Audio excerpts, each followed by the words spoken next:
오늘 본문은 구약 이스라엘 역사에서만이 아니라 구약 성경 전체에서 가장 중요한 한 사건을 기록하고 있습니다. 유월절입니다. 유월절은 이스라엘 백성에게 하나님의 구원을 상징했고, 그것은 그리스도의 십자가와 구원 사건에 대한 가장 놀라운 구약의 예표다, 이렇게 우리가 알고 있습니다. 오늘 유월절에 대해서 같이 한번 생각을 해보겠습니다. 지난주에는 우리 뭘 했죠? 지난주에는 출애굽기 3장 7절 8절 중에 지지난주, 지난주에는 우리 황영무 목사님께서 그런 말씀을 해주셨고, 지지난주에 우리 출애굽기 3장 7절 8절 중심에서 하나님께서 이미 다 우리 모든 형편과 처지를 보고 듣고 알고 계신다는 것입니다. 그리고는 하나님이 내려가셔서 인도하시고 이끌어 가실 텐데, 내려가신 것까지 1장부터 11장까지 나오는 이야기가 모세와 함께 이집트에 하나님 가 계시는 모습을 봤습니다. 10가지 재앙이 있지 않습니까? 그 마지막 번, 10번째 재앙이 오늘 다루는 유월절 내용입니다. 유월절이라는 말은 1월, 2월, 3월, 4월, 5월, 6월, 이 6월이 아니죠. 6월이라는 말은 유자도 넘는다는 뜻이고 월자도 넘는다는 뜻입니다. 그래서 영어로는 패스오버, 지나간다, 넘고 타는 지나간다, 그런 뜻이죠. 13절에 보니까 내가 애굽 땅을 칠 때에 그 피가 너희가 사는 집에 있어서 너희를 위하여 표적이 될지라, 내가 피를 볼 때에 너희를 넘어가리라, 이렇게 말씀했는데, 피를 보고 그 집은 넘어간다. 그게 유월이라는 그런 말입니다. 죽음과 심판의 사자가 이제 이집트에 있는 모든 집안에 장자와 짐승의 초태생을 다 죽입니다. 그럴 때에 그 집을 넘어간다 이 말은 그 집에는 죽음과 심판이 이르지 않는다. 말하자면 죽음과 심판의 그 상태에서 구원을 받는다, 그런 의미가 되죠. 6월절은 바로 구원의 의미입니다. 출애굽기 4장 22절부터 23절, 왜 장자가 죽어야 되는지 한번 잠깐 한번 보겠습니다. 출애굽기 4장 22절 23절 시작. 이스라엘은 22절부터 23절 시작.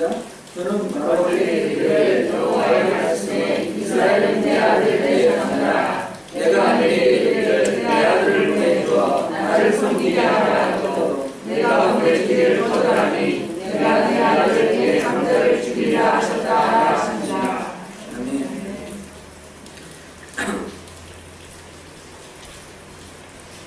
하나님께서 애굽의 장자들을 다 죽이신 이 유월절의 무서운 심판 사건은 이스라엘 사람에게 있어서는 하나님의 아들, 장자인 이스라엘을 구원하신 구원의 사건이지만, 이집트 사람들에게는 바로 장자들이 다 죽는 그런 사건, 죽음의 사건이었고, 이것은 믿지 않는 사람들에게 심판의 사건이 되는 것입니다.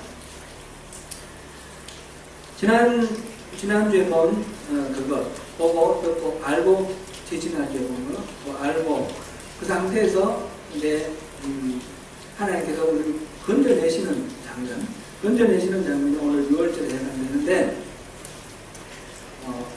건져내시는 데 있어서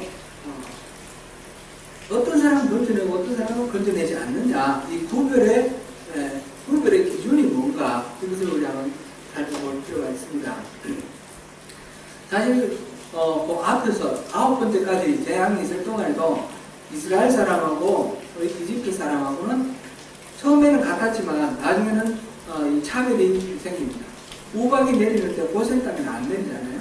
이런 식으로 차별이 생기는데, 이 마지막 재앙에서는 분명한 분명한 차별이 생깁니다. 근데 그것이 어떤 것인가? 그거는 이전에는 9번째까지는 이스라엘 사람들은 뭐 할까 아무것도 없었습니다. 하나님이 일방적으로 구별을 해주셨는데, 이 10번째 제안에서는 이스라엘 사람에게 어떤 행동을 요청을 하십니다. 그 특별한 행동을 요구하고 그것에 따라서 구별을 하는 겁니다. 이게 바로 유월절 규례입니다. 오늘 본문 1절부터 13절까지 이어서 계속해서 20절까지가 그 규례에 해당되는데 13절까지만 봐도 그 내용은 다 들어있습니다. 크게 봐서 4가지가 있습니다. 첫째는 그달을 한 해의 첫 달로 구별하라. 한 해의 첫 달로 이렇게 삼으라 하는 것입니다. 이제 말하자면 이때까지 살아왔던 방식하고 다르게 지금부터 출발이다. 새로운 출발이다. 지금부터 우리 인생이 새롭게 출발한다고 생각하라. 한 해의 첫 달로 삼아버립니다. 중간에 이때는 뭐 통상으로는 7월달인데 7월이 아니라 지금부터 1월달이다. 이렇게 이제 정리해버리시는 거죠. 이제부터 새로운 출발이다. 그걸 말씀하셨고, 두 번째로는 어린 양을 잡아라. 그랬습니다. 어린 양을 취하여 잡아라. 그랬습니다. 언제 어느 날 취합니까? 일단 그 구별하는 거는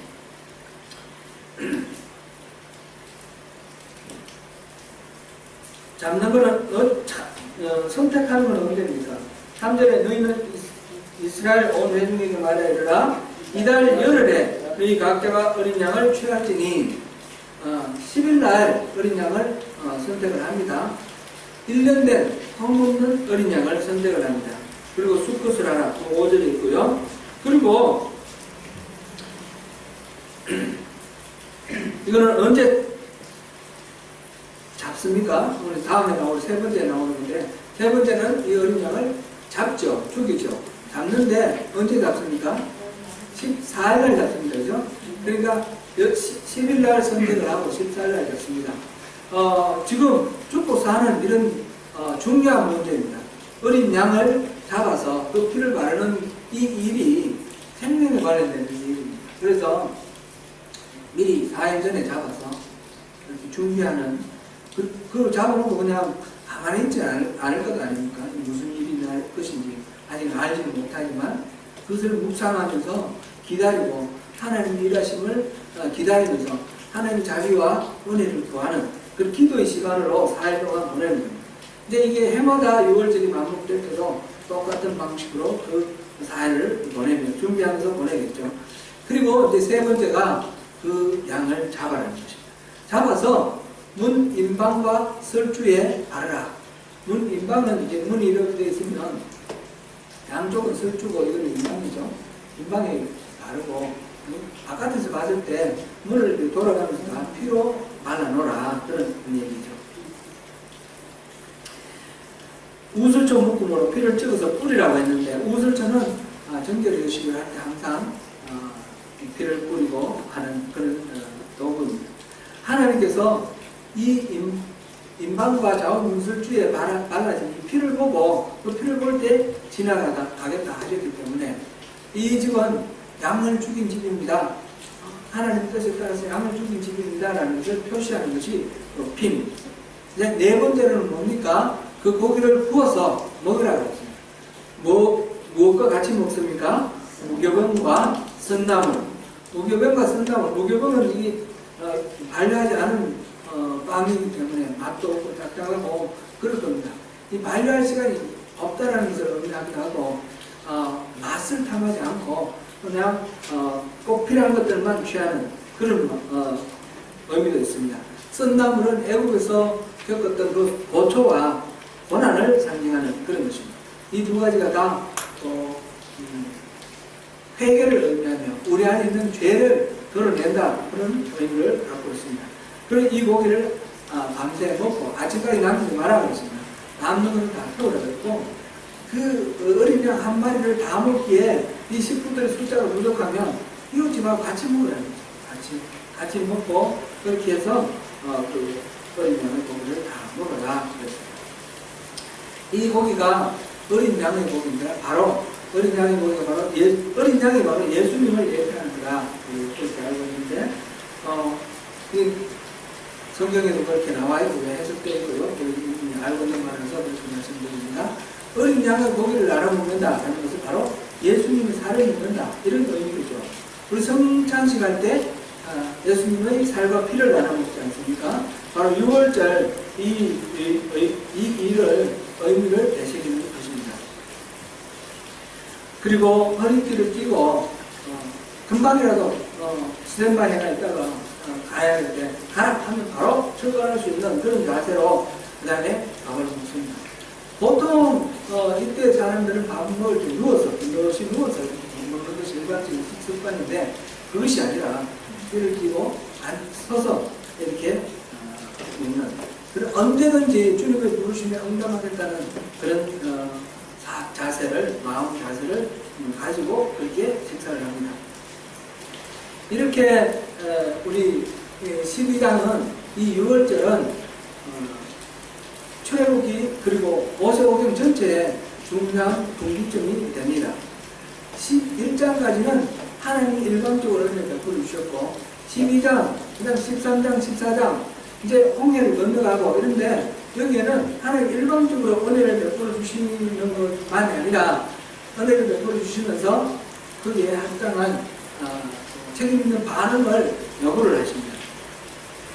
자기 내면에서 솟아나오는 그런 욕구를 억제하게 하고 그것을 부인하는 자기 부인의 결단이 필요합니다. 그래서 12장 6월절 어린 양을 잡고 피를 바르고 그 고기를 먹는 일부터 시작해서 홍해를 건너는 데까지는 신앙생활에 앞으로 어떤 식으로 해야 될 것인지 중요한 오리엔테이션이 됩니다. 하나님 은혜가 먼저 있었습니다. 그렇죠? 우리 모두의 구원에 있어서도 마찬가지 원리가 적용이 됩니다. 하나님이 일방적으로 은혜를 베풀어 주십니다. 먼저 우리는 죄와 허물로 죽었던 너희들 이렇게 에베소서 1장 2절 말씀하셨는데 2장 1절에 말씀하셨는데 우리는 죄와 허물로 그 선악 아래 따먹음으로 우리는 죽은 존재입니다. 죽은 존재로는 일어나야 해도 일어날 수가 없습니다. 하나님이 먼저 은혜를 베풀어 주셔서 이것을 일깨워 주셔서 하나님의 그 인도하심에 반응할 수 있도록 살려주시고 그 다음에 우리에게 그 다음에 결단과 책임 있는 반응을 요청하는 것입니다. 먼저 은혜가 있었다라는 것을 보고 그 다음에는 은혜가 일방적으로 계속 가는 것이 아니라 반드시 책임 있는 반응이 따라야 한다라는 것입니다. 6월절은 애국에서 뇌생활하는 이스라엘이 해방된 것을 기념하는 절기입니다. 해방의 과정에서 애국에 내려졌던 10가지 재앙이 있는데 그 마지막 재앙, 장자와 모든 초태생이 있는 이 무시무시한 이 재앙 이것에 결국은 바로가 우리가 다 아는데요 굴복을 하고 제발 좀 떠나달라 그러면서 이스라엘 사람들을 내보냅니다. 이것은 애국에게는 재앙이었으나 이스라엘에게는 크나큰 축복이었습니다. 이때 애국과 이스라엘을 구별하는 기준 그것은 바로 이 성경에서 보니까 피의 기준을 두고 있다는 것을 우리가 알 수 있습니다. 이스라엘 집의 장자는 하나도 죽지 않았고 해를 갖지 않았는데 그 이유는 그 집 문 앞에 그 임방과 문설주에 피가 많아져 있었기 때문입니다. 본질적으로 이스라엘 사람들이 이집트 사람하고 달랐을까요? 같았을까요? 똑같았습니다. 이스라엘 사람들도 죄인입니다. 이집트에 가서 430년을 사는 동안에 400년을 사는 동안에 그 사람들의 신을 섬겼습니다. 하나님을 잊어버리고 살았습니다. 똑같이 죄를 지었습니다. 여호수아가 나중에 가나안에 정착해서 숨을 거두면서 유언하는 그 말 속에 그 의미가 들어있습니다. 우리 여호수아 24장 14절 우리 잠깐만 한번 보겠습니다. 여호수아 24장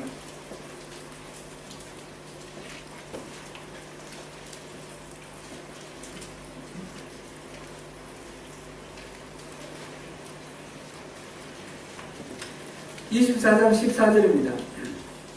여호수아가 마지막 죽을 때 유언처럼 하는 유언입니다. 유언으로 하는 말입니다. 14절 같이 읽습니다. 시작. 그러므로 이제는 여호와를 경외하며 온전함과 진실함으로 그를 섬기라. 너희 조상들이 다음 저쪽과 애굽에서 섬기던 신들을 치워버리고 여호와만 섬기라. 아멘. 다음 저쪽과 애굽에서 섬기던 신들을 치워버리라. 그러니까 애국에서는 다른 신을 섬겼다는 거죠. 우상을 섬겼습니다.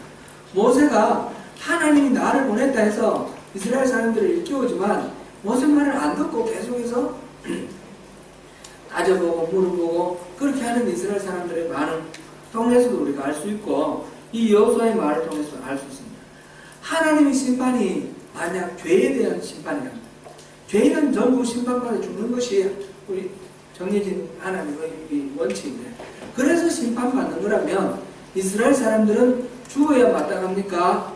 살아도 괜찮습니까? 그들도 죽어야 마땅합니다. 그들도 다 하나님의 심판의 대상이어야 했습니다. 그러나 이스라엘 집에는 그 심판의 죽음이 임하지 않았습니다.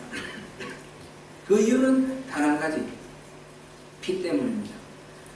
하나님의 죽음의 심판을 위해서 애굽 온 땅을 지나가실 때에 이스라엘 집에서 본 것은 그 안에 사는 사람이 아브라함의 자손인가 이스라엘 사람인가 이런 걸 본 것이 아니고 그 집 앞에 피가 바라지 있는가 그렇지 않은가 그것만 보았다는 것입니다.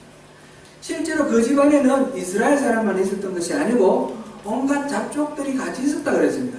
이집트 사람도 있었고요. 또는 다른 이디오피아 사람이라든지 브레네 사람이라든지 그 이집트 안에 살면서 이스라엘 사람들하고 교류하던 사람들이 그 지금 심판이 임한다는 소식 듣고 그 살려고 이스라엘 사람들을 찾아와서 그 피 발린 그 이스라엘 집 안에 들어온 사람들은 다 살았다는 것입니다.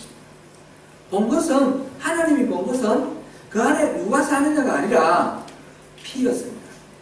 하나님이 심판을 하실 때에 그 심판에서 구원하시는 근거는 기준은 그 사람이 혈통이 어디에 있느냐 그 사람이 얼마만큼 선했냐 지식이 얼마나 있느냐 이런 걸 보는 것이 아닙니다. 오직 피가 있느냐 없느냐 그것만을 보는 것입니다. 어린 양의 피가 바로 우리 예수 그리스도의 보혈에서 십자가에서 흘리신 보혈의 피입니다. 우리에게도 하나님께서 우리를 구원하실 때 예수의 피가 있느냐 없느냐 그것만 보시는 것입니다. 예수의 피를 우리가 바라고 있느냐 덮어 쓰고 있는가 그것입니다. 그날 밤 죽음이 모든 애국의 장자들에게 미쳤습니다. 장자는 단지 모든 사람을 대표하는 개념일 뿐입니다. 전부 다 죽어야 되는데 대표로 장자가 죽었고 대표로 조태성이 죽었습니다. 모든 인간은 다 의인은 없나니 하나도 없다 그랬습니다. 모두 다가 죽어서 심판을 받아야 마땅한 존재인데 그런데 장자가 대표해서 그 재앙을 당하는 그 하나의 모델로 보여주신 것이고 이스라엘 사람도 다 죽어야 되는데 그 심판에서 면하는 것은 6월절 어린 양의 피다라는 것입니다.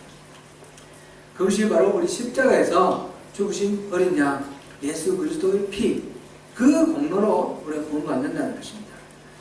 고린도 전서 5장 7절 우리 하나 보겠습니다. 고린도 전서 5장 7절 예수님이 바로 그 어린 양이라는 것입니다.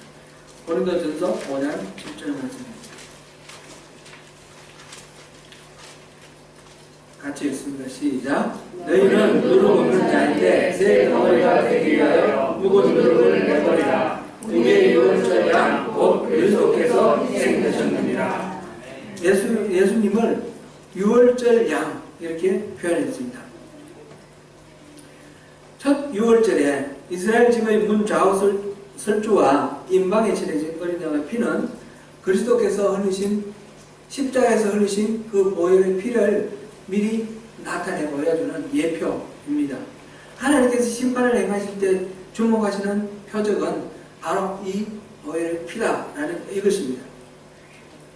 그 사람은 어떤 의로움이나 혈통이나 어떤 것도 아니고 오직 어린 양의 피 이것만 우리가 기억해야 됩니다.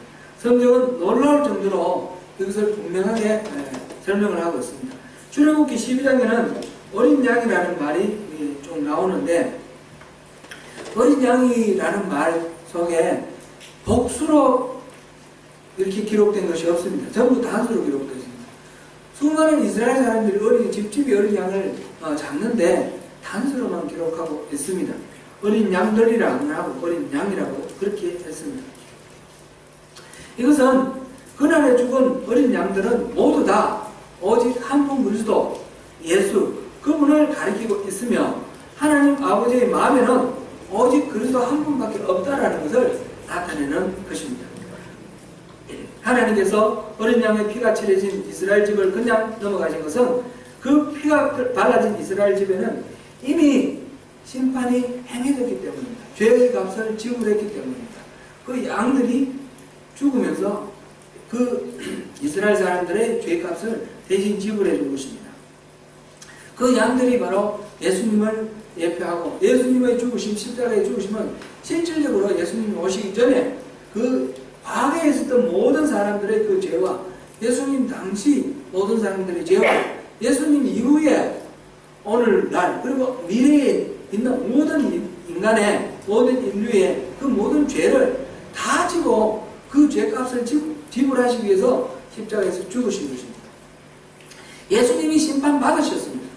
예수님이 그 십자가에서 달리신 그 고난은 그 패션 오브 크라이스트 우리 볼 때 참 너무 끔찍한 그런 고통을 당하시고 죽으시는데, 그것은 우리의 죄가 그렇게 끔찍하다는 것이고 우리의 죄는 죽음 마땅한 그런 극악 무도한 죄라는 것을 나타내 보여주는 것입니다.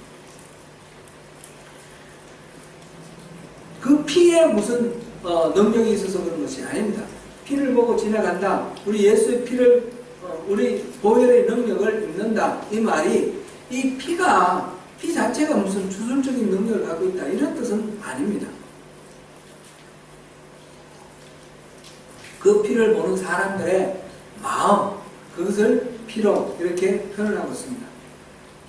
그 문설주에 피를 바른 그것은 하나님의 명령을 받아들이고 이렇게 함으로써 살 수 있다, 이렇게 함으로써 약속된 하나님이 약속하신 그곳으로 보내준다라고 하시는 하나님의 그 신실하심을 믿고 받아들인 이스라엘 사람들의 반응이었고, 우리가 예수의 피를 무릅쓰고 예수의 피를 받는다, 이것은 우리가 예수님께서 십자가에 달려 죽으셨는데 그 예수님의 죽으심이 내 죄를 애속하기 위해서 죽으셨고, 내 죄가 그래서 예수님이 대신 지셔서 내 죄가 용서를 받았고, 내가 예수님의 그 십자가 부활과 함께 다시 부활해서 다시 살 수 있다는 것을 믿습니다. 예수님은 나의 구세주시고 나의 주인이심을 믿습니다 하는 그 믿음이 바로 예수의 피라는 말의 의미입니다. 보혈의 능력이라는 것은 제가 어느 곳에 갔더니 예수의 무슨 기도를 할 때 예수의 피를 뿌리고 듣고 바릅니다, 뭐 이렇게 이제 표현을 하면서 항상 모든 것에 예수의 피를 바른다 머릿속으로 상상하라는 거죠. 교회에도 예수의 피를 바르고 이렇게 말하는데 그분의 의도를 내가 알 수가 없으나 다분히 주술적으로 느껴졌습니다. 예수의 피가 발라져서 어떤 주술적인 능력을 갖는다, 그런 식으로 이해를 하면 이 진리를 우리가 잘못 오해하는 것입니다. 그런 피가 가지고 있는 어떤 주술적인 능력이 아니라 예수 그리스도의 흘리신 그 피에 대한 우리의 마음을 말하는 것입니다. 하나님께서 우리 마음을 달라는 것입니다. 그렇게 내가 독생자를 아끼지 아니하고 주었다, 독생자를 십자가에 달려 죽게 했다, 그러니까 너희가 나에게 마음을 달라, 하나님께서 마음을 달라고 하실 때 그 마음을 드리는 것, 이것이 우리의 믿음입니다. 이 믿음이 바로 여기서 말하는 그 어린 양의 고기를 먹는 것이고 피를 바르는 것이고, 그리고 또 여러 가지 여기서 말하는 유월절 규례를 따르는 것, 그것이다 이렇게 말할 수가 있겠습니다. 이스라엘 백성이 이렇게 지시사항을 따르고 행하고자 했을 때 그들의 마음을 지배한 것, 그것이 바로 믿음이었다 이렇게 우리가 보는 거죠. 하나님께서 행하실 것은 약속대로 그들을 애굽의 종살이에서 구원하실 것입니다. 그들은 이것을 믿고 신은 채로 선채로 하나님께서 지금 당장이라도 가라면 언제든지 떠날 그런 자세로 이렇게 서 있는 것입니다.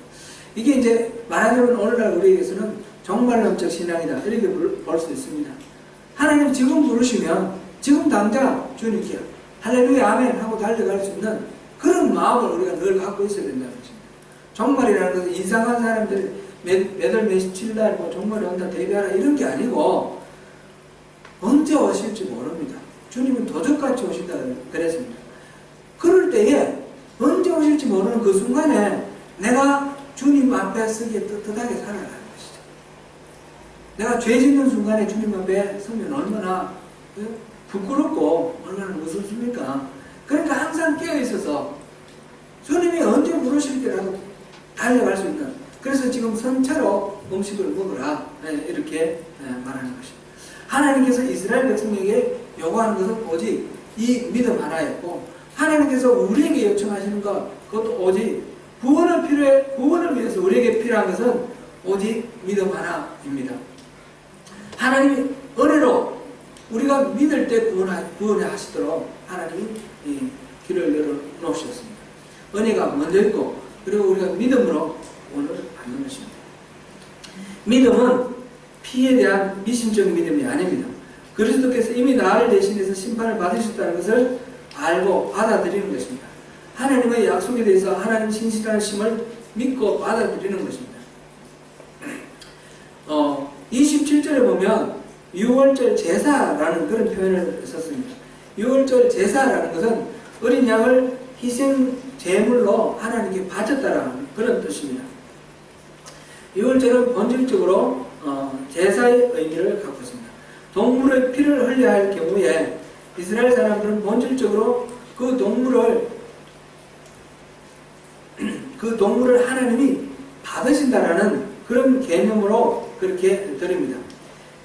왜냐하면 생명이 피에 있으므로 피가 죄를 속한다 이렇게 레위기에서 말했고, 피 흘림이 없은즉 죄 속함이 없다 이렇게 히브리서에서 말했습니다. 바로 레위기나 히브리서 말씀대로 죄를 속한다는 것은 죽음으로, 죄에 대해서는 하나님은 죄를 용납하는 법이 없습니다. 죄를 그럼 죄도 괜찮아, 네 죄 지어도 괜찮아, 이거는 안 됩니다. 죄에 대해서는 반드시 벌을 주셔야만 하는 분이 하나님이십니다. 그것이 하나님의 공의입니다. 그래서 죄인은 반드시 죽어야 됩니다. 죄인이 죽지 않을 방법이 없습니다. 그래서 죄를 용서한다는 것은 누군가가 죽고 그 죽음에 대신해서 용서가 있는 것입니다. 그래서 피를 흘려야만 죄속함이 있다 이렇게 말하는 것입니다. 죄 용서는 피 흘림, 다른 누군가의 대신 죽어주는 죽음, 그 죽음이 반드시 요구되는 것입니다. 이것이 바로 제사죠. 지금 레위기에 나오는 제사의 양을 죽이는 이유는 내가 죽어야 된다는 것이죠. 내가 죽어야 되면 나 대신 양이 죽는다는 것입니다. 그 성막 안으로 들어가서 성막 그 북쪽 편에 그 번제단 오른편에 이 양을 끌고 가서 그 양에게 머리에 안수를 하잖아요. 이 죄인이 안수를 하는 겁니다. 그러면 내 죄가 다 이 안수를 통해서 이 양에게 넘어가 버리고, 그 다음에 이 양을 죽이는 겁니다. 양을 죽일 때에 이 양이 죽는 거, 이걸 뭐 이렇게 한 번에 죽는 게 아니지 않습니까? 칼로 찔러서 죽일 때까지 막 고통하는 그 모습을 보면서 바로 내 죄가 이렇게 끔찍한 죄인이라는 걸, 내 죄가 그렇게 크다는 것을 생각하면서 그렇게 죽여서 내가 나의 죽음 대신 이 양의 죽음으로 이렇게 가름해 주시는 것에 감사합니다. 그러면서 제사 드리는 것이 바로 제사입니다. 그렇게 피가 없이는 이스라엘 사람도 애굽 사람과 동일하게 죽어야 되는데, 이 어린 양의 피로 내 대신 죽고 심판을 받고, 그래서 내가 그 하나님의 그 심판, 그 양의 죽음, 그거로 내 죄가 지불되고 내 살아난다 하는 것입니다.